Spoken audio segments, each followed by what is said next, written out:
Manquer de confiance en soi, d'où ça vient? Comment s'en libérer et oser enfin sa vie? Voilà le sujet de cette conférence.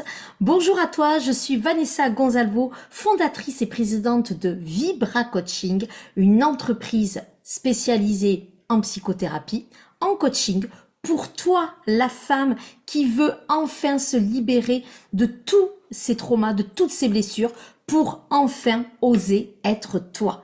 Mais aussi à toi, l'entrepreneur, parce que oui, j'accompagne aussi les femmes entrepreneurs à oser enfin être elles-mêmes dans leur business. Alléluia. Et pourquoi? À ton avis, pour pouvoir vivre enfin de son activité et pouvoir rayonner et permettre un monde meilleur, tout simplement.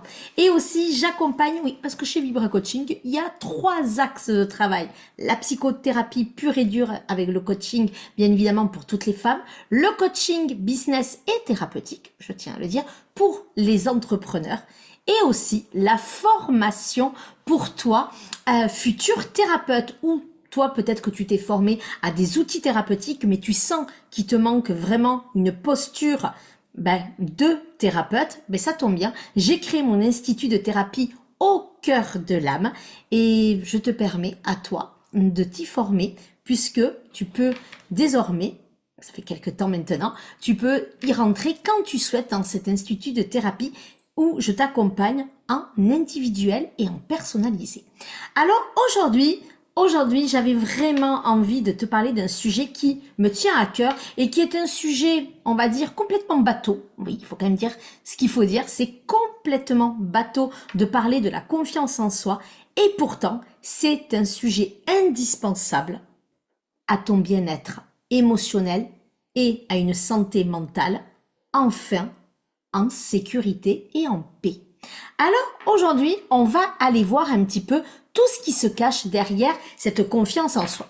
Sache qu'il y a 68% des Français et des Françaises qui estiment manquer de confiance en eux. C'est ce que nous révèle une étude de 2023. Alors, je tiens à préciser qu'on a mis 68% des Français ou des Françaises.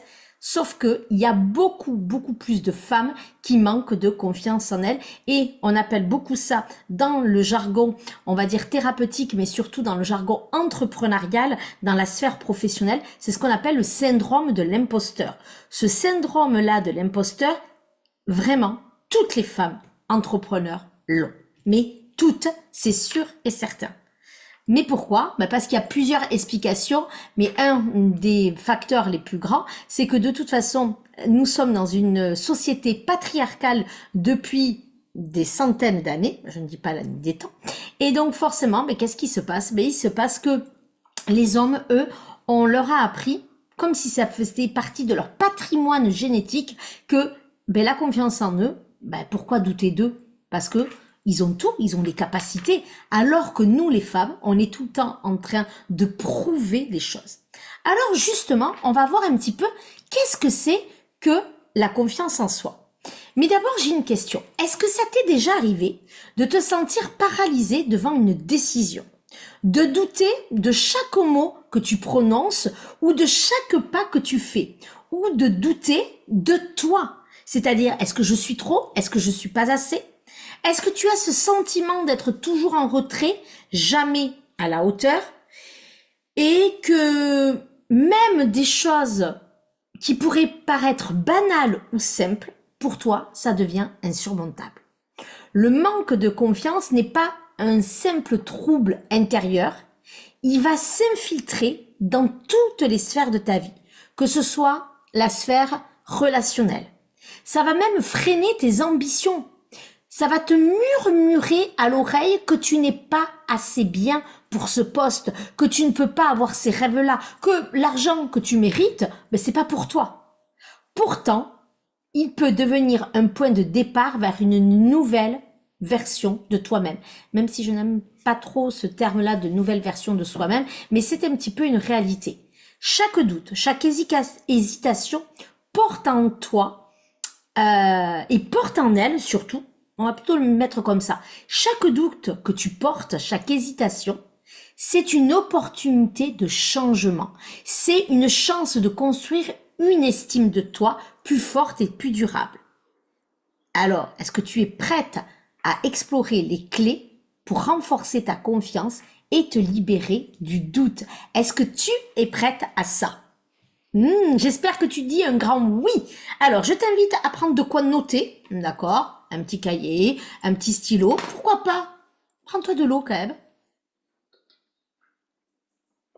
Ouais, j'ai toujours ma petite gourde avec moi ou ma petite tasse, d'accord?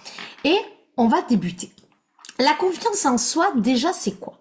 La confiance en soi, c'est le carburant, on pourrait dire, qui va te permettre d'agir, de prendre des décisions et de faire valoir tes droits et tes envies. D'oser et de croire en tes capacités afin de faire face aux situations, on peut dire, les plus complexes. Donc, avoir confiance en toi correspond à ta croyance en ton potentiel, en tes capacités, tes qualités, tes valeurs et tes possibilités. C'est le fait d'oser être en action. La confiance en soi, c'est ça. Et quand tu n'oses pas avoir confiance en toi, c'est quoi? C'est que tu n'oses pas faire des choses. Tu n'es pas dans l'agir, tu n'es pas dans le faire, tu n'es pas dans l'action. Même si des fois, attention au trop de faire. Et on oublie d'être, d'accord? Mais si on pouvait caricaturer, la confiance en soi, c'est vraiment le côté d'avoir confiance en ses croyances, en ses capacités, en son potentiel, d'accord? Et c'est d'être dans le faire, on est dans l'action. Moi, j'aime dire, si je devais résumer très vite, la confiance en soi, quand on me dit, mais comment on fait pour avoir confiance en soi? On va en parler tout à l'heure. Mais j'aime dire juste une phrase, qui est, sois dans l'action. La confiance en soi ne se gagne que quand tu es dans l'action. Elle n'est pas dans le fait de réfléchir, d'être dans son introspection. On va en parler de cette introspection, mais vraiment, ce qui est le plus important de la confiance en soi, c'est l'action. D'accord? Et l'action va te permettre forcément de quoi? D'avoir confiance en toi. Quand tu vas voir, quand par exemple, bon, j'en parle maintenant, donc j'en parlerai tout à l'heure, d'accord? Je vais pas aller trop vite, j'en parlerai tout à l'heure je te donnerai un exemple précis. Donc ça, c'est la confiance en soi. Mais on parle aussi d'un autre phénomène qui est l'estime de soi.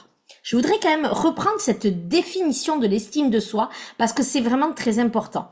Et dans l'estime de soi, il y a la confiance en soi. C'est un des piliers de l'estime de soi. L'estime de soi, ça correspond à l'appréciation que tu te fais de toi-même. D'accord? C'est l'évaluation personnelle de tes caractéristiques et de tes comportements par rapport à tes valeurs. Une bonne estime de toi repose sur la reconnaissance de tes qualités, de tes atouts, de tes goûts, de tes opinions. Ce qui permet de te faire une idée plus complète et valorisante de qui tu es. Avoir une bonne image de soi revient à s'aimer, à se plaire et avoir une vision positive de soi-même. Alors, je tiens à préciser que ça n'a rien à voir avec l'orgueil et la prétention, mais bien avec l'estimation que tu te fais de ta valeur. Donc, une estime de soi positive s'accorde avec l'envie de se mettre en valeur, de penser à soi, de se motiver, de se sentir à sa place et de se reconnaître. L'estime de soi correspond à l'identification et à la reconnaissance de ce que l'on vaut. L'estime de soi, c'est égal à la valeur de soi. Et son estime de soi est fluctuante, ainsi en fonction du jugement que l'on porte sur ses actes et où on peut se valoriser en considérant que ce que l'on a fait est valable ou au contraire se dévaloriser en se disant que ce n'est pas valable. L'estime de soi, j'aime dire qu'il y a plusieurs piliers. Il y a le pilier de l'amour de soi, le pilier de la confiance en soi et le pilier de l'estime de soi. D'accord? Non, pardon. L'estime de soi, pardon. C'est l'image de soi. C'est l'image de soi. L'image que tu as sur ton physique, le look, tout ça, ça fait partie de l'image de soi, de son corps.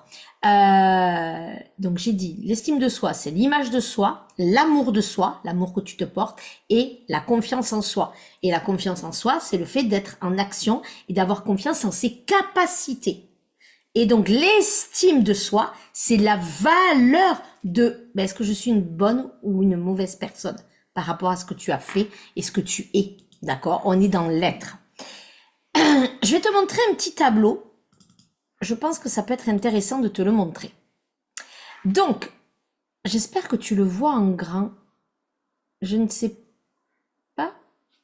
Alors attends, je ne sais pas si on le voyait en grand. Si, on le voit. Alors, mais je ne sais pas si on le voit bien.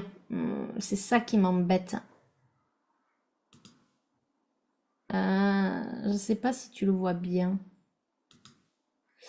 Ouais, j'ai l'impression qu'on ne le voit pas bien. J'ai l'impression qu'il est tout petit. Ouais, j'ai l'impression qu'il est tout petit. Je sais pas si tu le vois bien. J'adore parce que tu vas me dire, tu vas me répondre et en fait je vais pas t'entendre. Tac, tac, tac, non, ça m'énerve. Bon, alors je vais quand même essayer de te le lire. Ce qu'on voit de l'estime de soi, il y a un tableau où il y a écrit estime de soi, c'est être fier de soi. C'est se sentir valeureux dans le sens avoir de la valeur. C'est savoir s'auto-évaluer et s'auto-apprécier et la façon dont je me considère. Alors que la confiance en soi, c'est être sûr de soi dans ses actions, dans ses capacités, se sentir capable, voilà, capacité, s'en remettre à ses compétences personnelles, se fier à soi et la croyance en ses capacités. D'accord? Voilà ce que je voulais juste te donner. Voilà, c'était juste un petit tableau pour que tu puisses en voir. Ok? Donc ça va être ce que je voulais te dire. Sans avoir une bonne estime de toi, impossible d'avoir pleinement confiance en toi. C'est parce que je me reconnais comme quelqu'un qui a de la valeur que je vais oser accomplir des choses.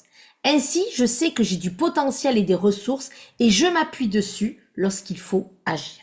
D'accord? Se réapproprier de l'estime de soi, c'est pas le même, c'est un travail qui va être un petit peu différent de la confiance en soi. Mais en tout cas, ça va être la voie d'accès à l'affirmation de soi et à l'accomplissement de soi. En étant assuré et rassuré quant à nos capacités à agir, il devient plus aisé et plus naturel de s'affirmer et de passer à l'action en mettant ses facultés en pratique. D'accord? On peut parler aussi affirmation de soi. C'est le fait de oser prendre des risques, agir.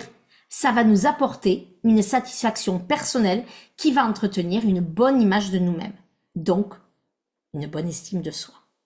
La confiance en soi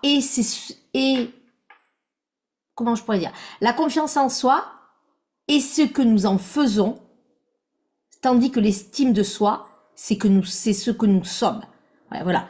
La confiance en soi, c'est le faire, ce que je te disais tout à l'heure, et l'estime de soi, c'est le être. D'accord? Donc, maintenant, ok, t'as vu un petit peu ça. On va un petit peu... je vais commencer par le manque de confiance en soi. D'accord? Ce manque de confiance en soi, il peut venir de causes vraiment profondes. Les causes de ce manque de confiance en soi, il ne surgit pas sans raison. Alors, déjà, la confiance en soi, c'est pas quelque chose d'inné. Ça se travaille, d'accord? C'est un muscle. Donc, c'est pas parce que tu penses ne pas avoir de confiance en toi que tu n'en auras jamais. Ça va être important quand même à dire. Mais il y a le manque de confiance en soi, il ne surgit pas non plus sans raison. Il va se former au fil des expériences et des messages que tu as reçus, parfois très tôt depuis ton enfance. Une enfance marquante, on va avoir le rôle de ce que j'appelle les figures parentales, donc les figures d'autorité, les figures d'attachement. Et c'est ce que nous dit le psychologue psychanalyste Winnicott. L'enfant se voit d'abord dans les yeux de sa mère qui le regarde.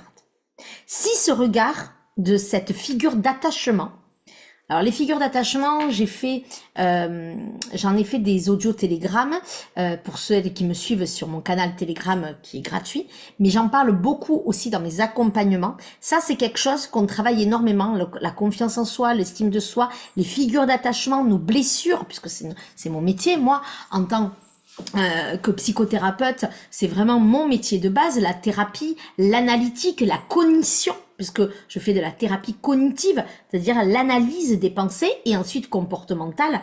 Mais ça va être vraiment très très important de comprendre que nos figures d'attachement vont nous permettre d'être dans un environnement sécure, donc on a forcément confiance en soi, ou un environnement insécure, et où c'est là où on va développer des failles et qui vont nous amener des difficultés au niveau de sa valeur, donc de son estime de soi, et ça va entraîner forcément dans le faire, c'est-à-dire dans l'action, et donc dans la confiance en soi.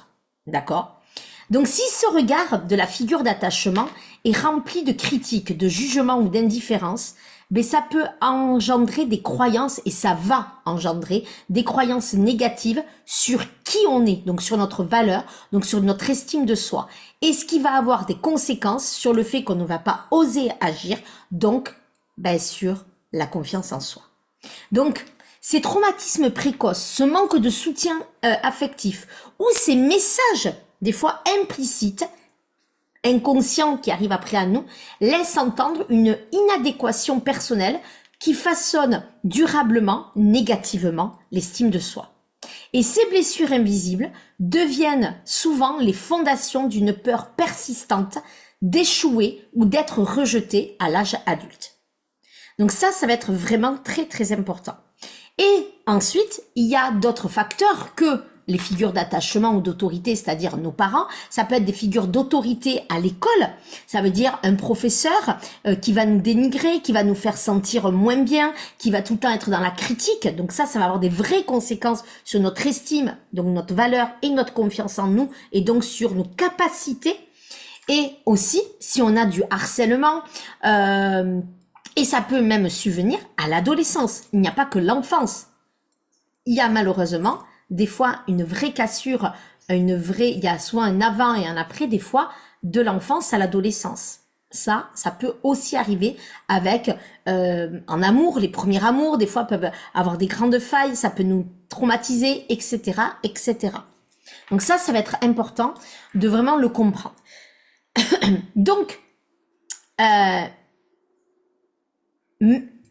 je vais même dire, les individus qui ont eu une grande confiance en eux, solide on peut dire, peuvent vaciller face à des épreuves d'adultes, comme un licenciement, une rupture sentimentale, amicale, une rupture professionnelle ou un échec professionnel, entrepreneurial.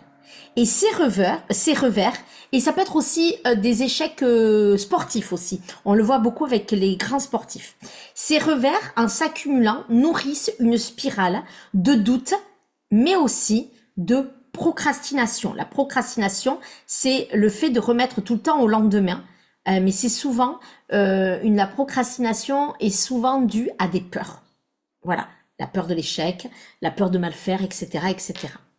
Et donc, ça peut être lié par rapport à tout ça.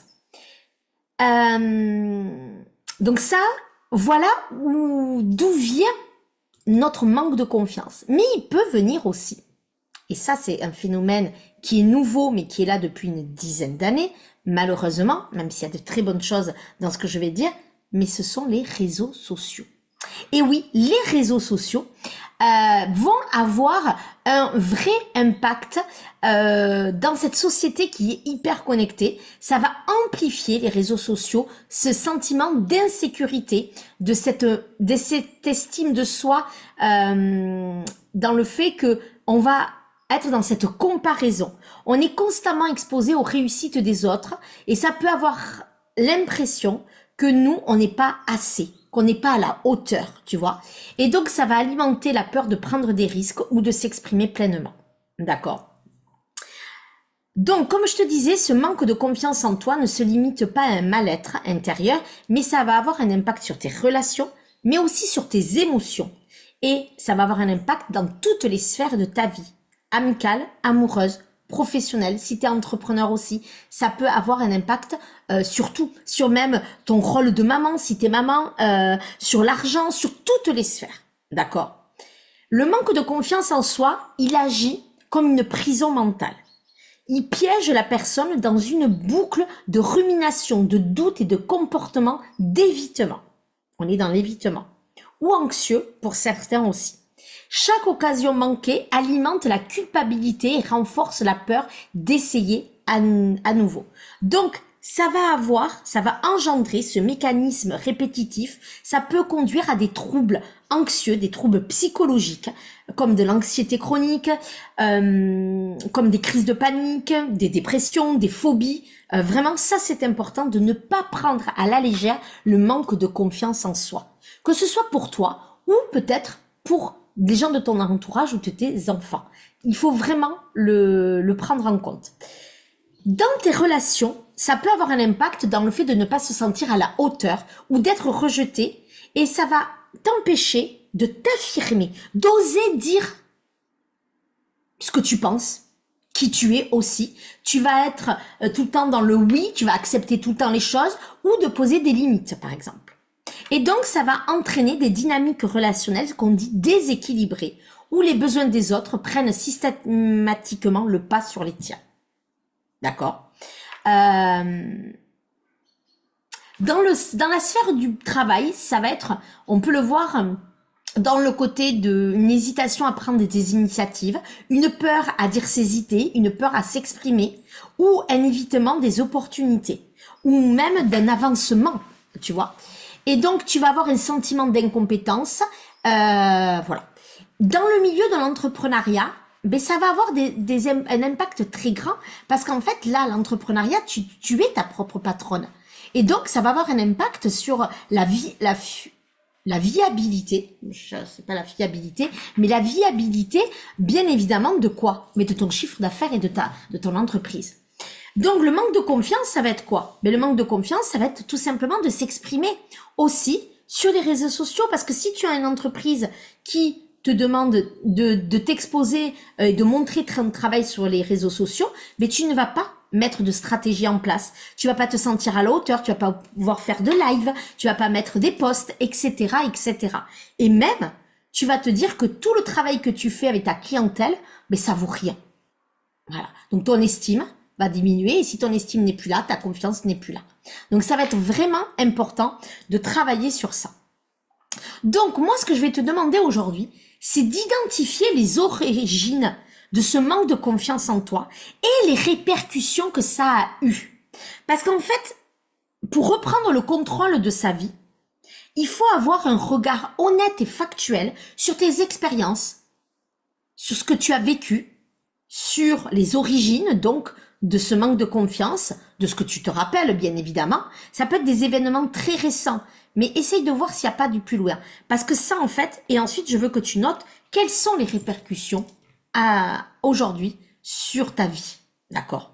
Et quand on est dans le regard factuel et objectif de ce qui s'est passé, ça t'ouvre la voie de ta transformation personnelle. D'accord?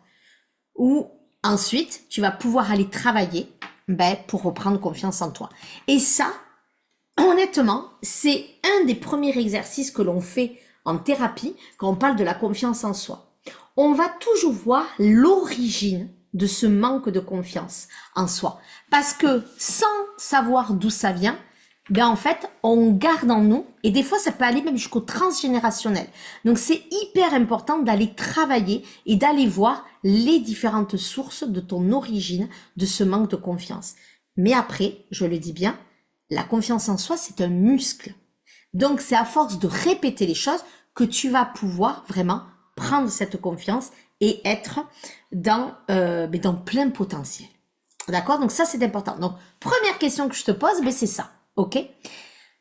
Si tu vois que c'est compliqué pour toi, je t'invite à venir me voir en séance découverte. C'est une séance découverte, j'en reparlerai à la fin, mais c'est une séance découverte où pendant une demi-heure, je te l'offre par visio, ou par téléphone. on va regarder, mais qu'est-ce qui te met à mal? Tu vas m'expliquer qu'est-ce qui fait que tu es mal aujourd'hui, que tu n'arrives pas à reprendre le pouvoir sur ta vie, que tu n'arrives pas à oser être toi. Tu vas me parler de ce manque de confiance et d'autres choses. Et par rapport à ça, et moi, je vais pouvoir voir si je suis la bonne personne pour t'accompagner. D'accord?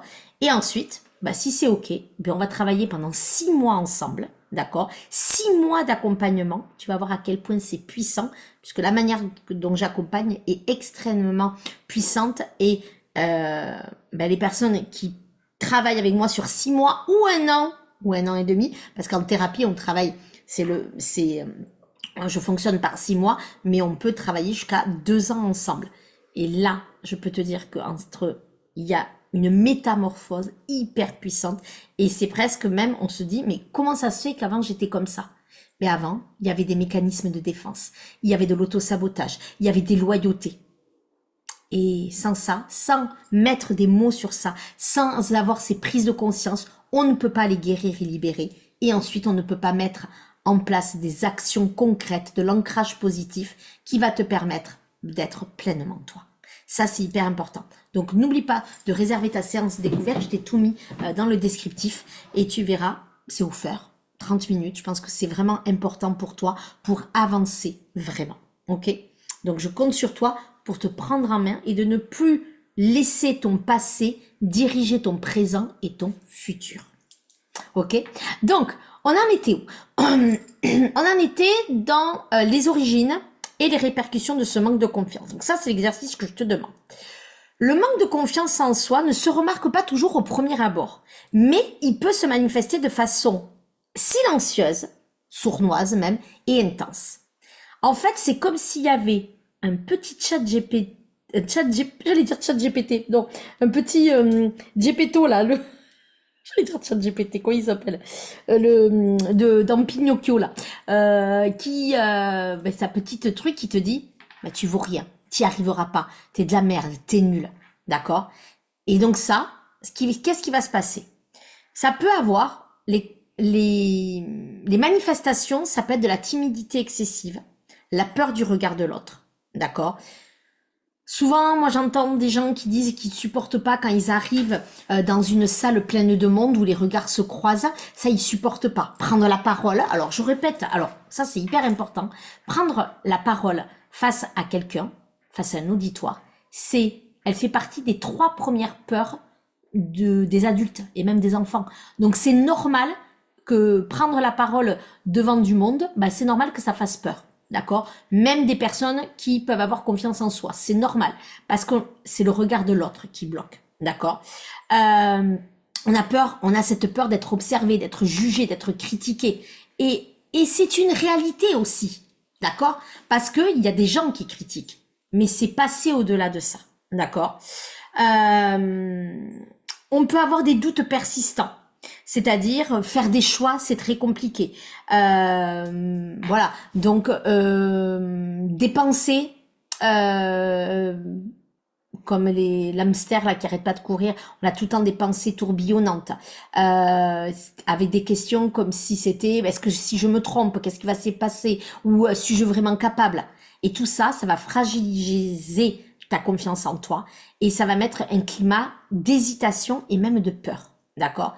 Par exemple, si une femme qui veut obtenir une promotion, au lieu de se réjouir qui va obtenir une promotion, au lieu de se réjouir de ça, elle va en penser que est-ce que je le mérite?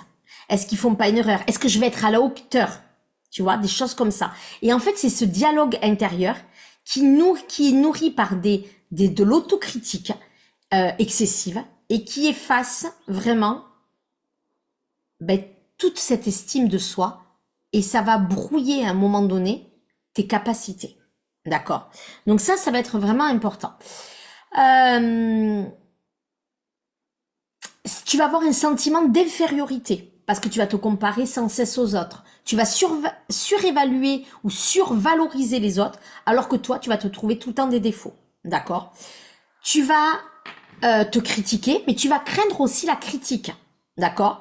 Parce que la critique, tu vas la voir, toi, de manière disproportionnée et que ça va t'attaquer personnellement.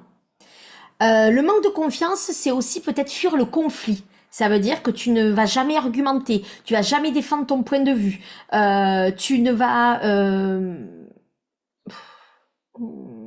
donc le point de vue, le conflit, tu tu vas préférer céder immédiatement plutôt que de défendre ta position si quelqu'un n'est pas d'accord avec toi, d'accord? Ou même te laisser malmener plutôt que de risquer d'aller au conflit, d'accord? Ça, c'est des vrais signaux. Tu ne sais pas prendre une décision, d'accord? Tu demandes tout le temps l'avis des autres, d'accord? Et ça pose problème. Les compliments, tu ne les acceptes pas, les compliments. Tu vas douter de la sincérité des compliments. Tu vas pas savoir les recevoir, d'accord? Et ça, c'est une vraie problématique. Et tu ne vas pas voir le positif en toi, d'accord? Tu auras peut-être tendance à te moquer de toi-même, de ton travail ou de tes capacités. Tu ne crois pas en ton avenir et tu ne crois pas parce que tu te dis que de toute façon, tu n'y arriveras pas. Tu n'es pas capable. Un des facteurs de quelqu'un qui manque de confiance en soi, c'est ceux qui s'excusent sans arrêt. Sans arrêt. Veuillez m'excuser, excuse-moi d'être en retard, excuse-moi, excuse-moi. Mais en fait, de quoi t'as besoin de te faire pardonner en permanence? Si tu t'excuses sans cesse, cette question, elle est hyper importante.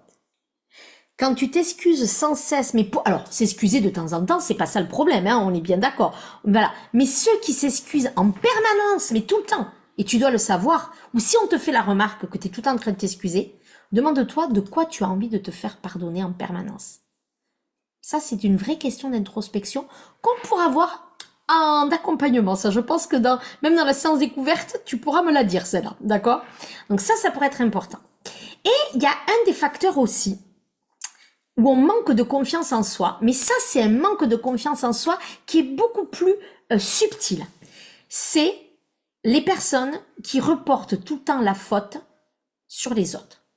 Si la personne a du retard, c'est la faute du train. Si y a une problématique dans un contrat, c'est la faute du collègue ou c'est la faute du client qui n'a pas compris. Si le temps qui était imparti est dépassé, mais c'est pas de ma faute, c'est parce qu'on m'a dérangé. En fait, les personnes qui ont ça, elles reportent tout le temps la responsabilité sur quelqu'un d'autre et préfèrent passer pour une victime. D'accord? Et en fait, ça, c'est parce qu'on manque de confiance en nous. Et oui, et ça peut être agaçant, mais en fait, c'est un vrai manque de confiance. Mais aussi, il y a un autre point qui est important à dire. Et pourtant, on pourrait se dire, oh, mais elle a trop d'ego. Et souvent, quand on se dit ça, et c'est pas quelqu'un parce que c'est à double niveau.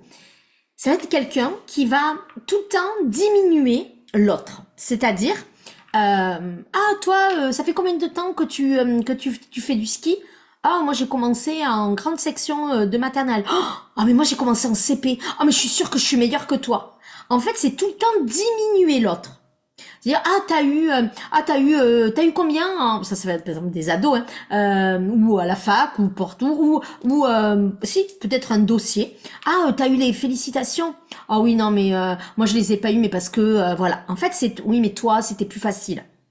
Ah, t'as eu un 18? Ah oui, non, mais toi, la prof, elle t'aime bien. Ça, c'est toujours des personnes qui manquent de confiance. Donc, elles vont écraser les autres.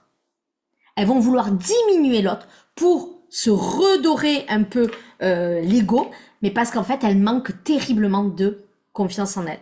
On a l'impression que c'est des personnes imbues de leur personne, etc. Mais pourtant, elles manquent de confiance en elles. Ce n'est pas du tout pareil qu'une personne qui va avoir confiance en elle, mais qui ne va pas humilier l'autre ou dénigrer l'autre. Ce n'est pas du tout la même chose. Et ça n'a rien à voir de pas être humble, etc. Je tiens à le préciser parce que ça arrive aussi souvent, d'accord? Donc, ça, c'est des points importants. Ce manque de confiance en toi va avoir des répercussions sur ta vie. Je vais te donner des répercussions que ça peut avoir. Ça veut dire que tu penses que tu ne mérites pas, peut-être, d'avoir un amoureux. Ou tu penses que tu n'es pas une bonne mère, donc c'est normal que tes enfants te parlent mal. Ou tu penses que dans ta carrière, tu ne peux pas évoluer parce qu'en fait, tu n'as pas les compétences, tu n'es pas assez intelligent ou tu te compares. Donc c'est normal de ne pas avoir d'augmentation de salaire, de ne pas avoir de nouvelles responsabilités. Tu ne vas pas peut-être oser dire non dans des tâches du quotidien ou dans ton travail, ça va te mener au burn-out ou au bore-out. Je ne jamais le bore, c'est avant le burn-out, B-O-R-E. Ça peut aussi t'handicaper dans le fait de te lancer dans de nouveaux projets. Pourquoi pas dans des projets de création d'entreprise ou de reconversion, d'accord? Donc, ça va être important de détecter ça. Alors maintenant, mais comment s'en libérer et comment enfin oser ta vie?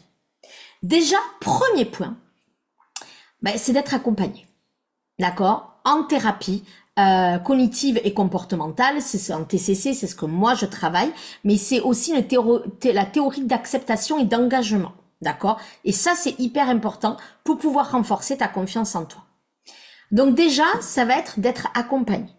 Mais avant ça, ça peut être toujours intéressant que tu puisses regarder, toi, le premier point que je te dirais, c'est de reconnaître, j'adore quand il me fait ça, c'est de reconnaître, tu vas voir là ce que ça va apparaître, j'adore, voilà.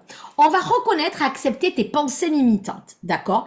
C'est de reconnaître tes pensées qui sapent ta confiance en toi et de les accepter sans jugement. Par exemple, quand une pensée, si tu te dis je ne suis pas capable, au lieu de la combattre, je vais te demander de la noter et de la voir comme une pensée passagère, mais aussi d'aller voir d'où elle vient. Ça, c'est ce qu'on fait dans la thérapie analytique. On va aller voir dans le passé, d'accord? D'où elle vient. Donc, c'est apprendre à reconnaître tout le processus que tu as mis en place, des fois depuis 50 ans. Ok? Donc, ça dépend de l'âge que tu as, bien évidemment. Ok? Ensuite, ça va être important de travailler sur ton estime de soi. L'estime de soi, c'est la clarification de qui tu es dans tes valeurs, d'accord? De tes besoins aussi. Et ça, c'est ce qu'on va aller travailler vraiment rapidement, d'accord? Donc ça, c'est l'acceptation de qui tu es. Ça, c'est mon travail le plus gros, c'est accepter qui tu es dans tes parts d'ombre et dans tes parts de lumière, très très important, d'accepter tes qualités, tes défauts, mais accepter aussi les erreurs. Accepte les erreurs et accepte les échecs, parce que dans chaque échec, il y a des choses que tu apprends. Qui c'est qui disait ça?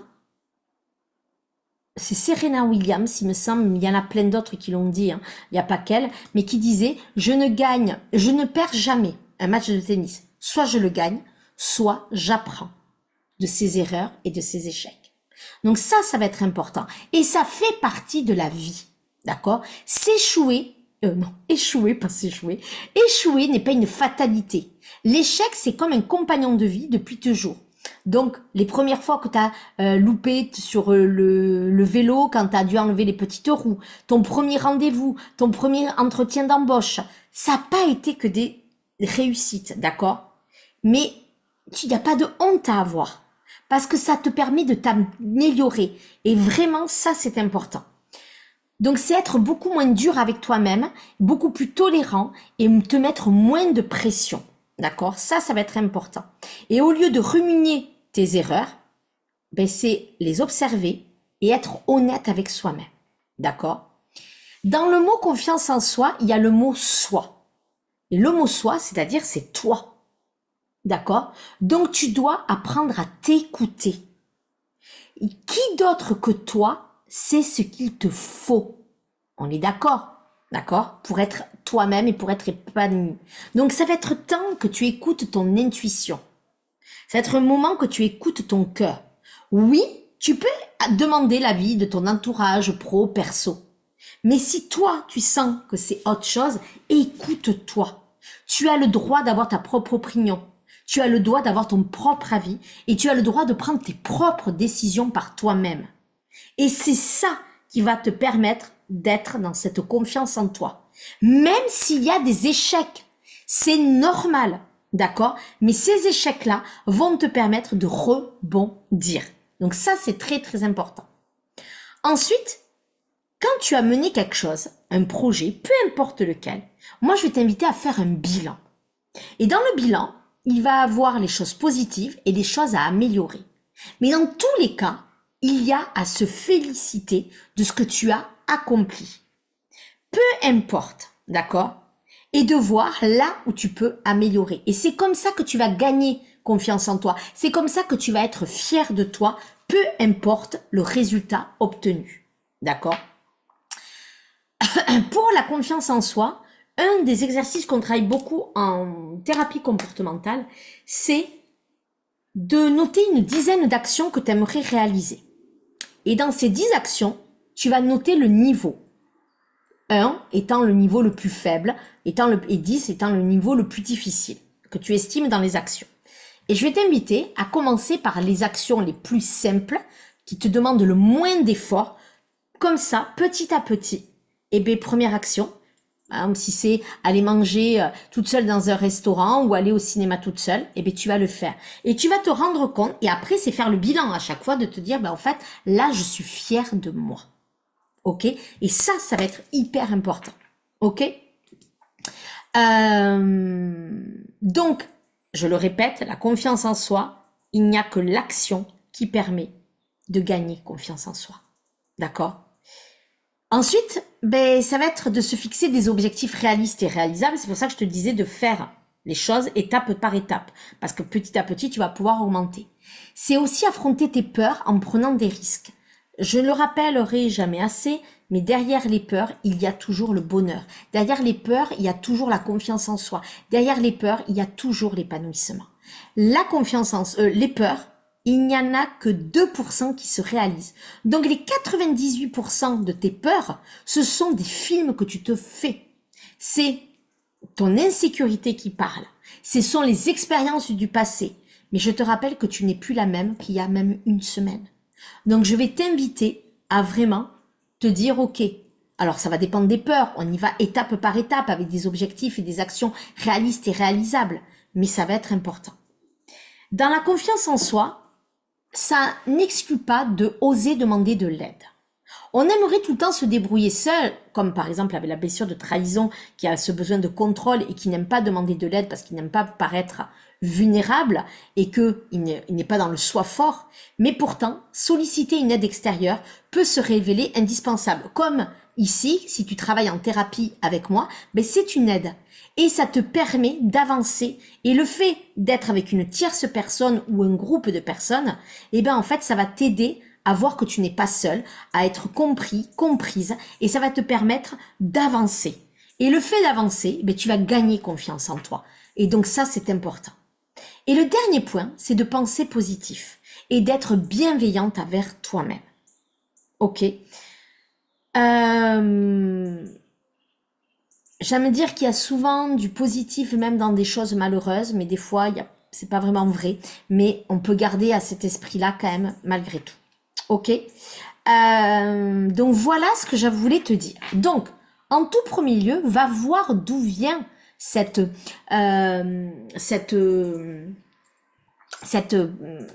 manque de confiance en toi. Ok. Va aller faire le point, d'accord. Et ensuite, va mettre en place des actions pour vraiment avancer et travailler petit point par petit point. Voilà ce que j'avais envie de te dire sur la confiance en soi. Si tu sens que c'est un lourd sujet et que tu n'y arrives pas seul, ose demander de l'aide en prenant ta séance découverte que je t'offre d'à peu près une demi-heure à 45 minutes, parce que tu vois bien que je suis bavarde. On est déjà quasiment à 45 minutes de conférence. Donc, j'espère sincèrement que ce manque de confiance en toi, tu vas le travailler parce que c'est indispensable pour être toi. Sans confiance en soi, être soi va être compliqué.